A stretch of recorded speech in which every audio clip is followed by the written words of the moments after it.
17 au 26 septembre 2018, l'équipe de France de rugby à 7 était en stage de préparation à Cap-Breton.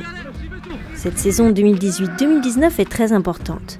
Elle débute fin novembre avec le tournoi international de Dubaï, qualificatif pour les Jeux Olympiques de Tokyo 2020. C'est vraiment la Formule 1 du rugby. On parle de l'olympisme, on parle de sport spectaculaire et toutes les nations fortes aujourd'hui du rugby utilisent le rugby à 7 comme un outil de développement de la haute performance.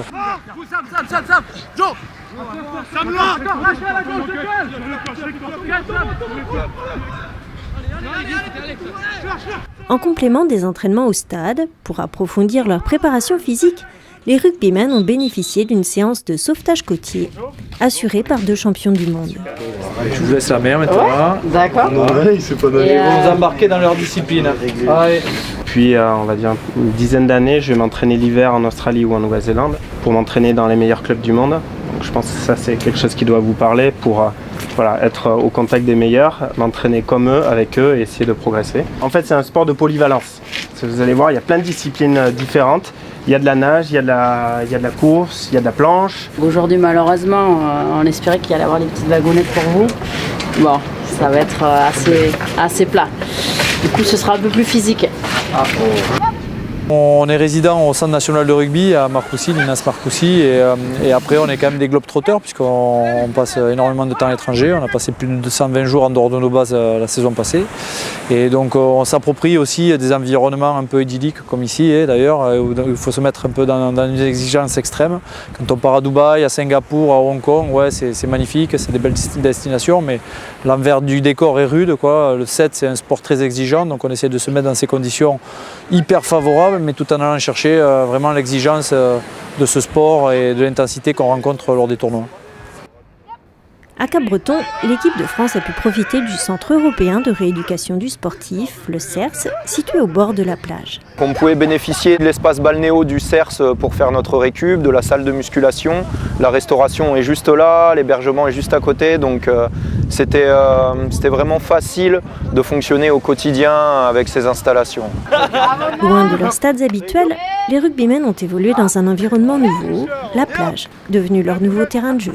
Il y a vraiment un intérêt au niveau du renforcement des jambes, au niveau proprioceptif, de faire des entraînements sur le sable. Donc il y a aussi un intérêt physique bien sûr derrière tout ça.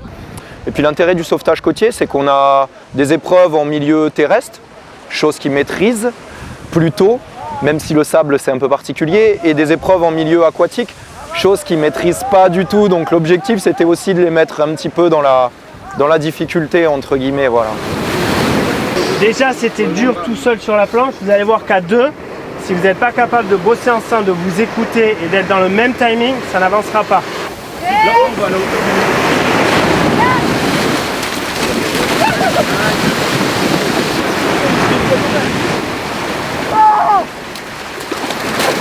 Le rugby, c'est un sport où il faut être hyper solidaire et tout ça. Et là, c'est vrai qu'au milieu de l'eau, si on n'est pas coordonné et qu'on ne fait pas les mêmes gestes au même moment, sur la planche on n'avançait pas. Donc voilà, il fallait bien se parler, un peu comme au rugby quand on défend. Ou voilà, faut bien communiquer. Et on a réussi à revenir sur la plage quand même. En fait, ils ont vite l'esprit de compétition. Donc si on tourne tout avec cet esprit-là, on les capte assez vite. Et si on leur lance des petits défis, ils vont plus oublier la peur ou l'appréhension ou se demander s'ils vont arriver ou pas, et ils vont y aller franchement. Il y a des similitudes avec tous les sportifs, c'est-à-dire la notion d'entraînement, de rigueur, de dépassement de ses limites. C'est hyper intéressant de pouvoir échanger avec des gens qui font un autre sport, mais qui finalement font du sport de haut niveau également. On est curieux en tant que sportif pour voir si les autres sports ils fonctionnent un peu comme nous, ou si on peut aller leur chipper des petites astuces sur les compètes et les voyages. C'est très important de rencontrer des champions de tous bords, de tout horizon, parce qu'on travaille sur la transversalité. Je suis un Landais et j'adore cette région, j'ai fait le tour du monde et je trouve que cette région est magnifique et qu'elle possède plein de ressources pour pouvoir apporter de la performance de haut niveau. Les handballeurs nous le montrent, il y a plein d'autres sports, je dis ça parce que c'est vraiment l'exemple que je voulais chercher là. Ils sont champions olympiques, champions du monde plusieurs fois. Voilà, c'est une histoire de confiance, c'est une histoire de suprématie, de guerre psychologique. Voilà, on vient chercher tout ça.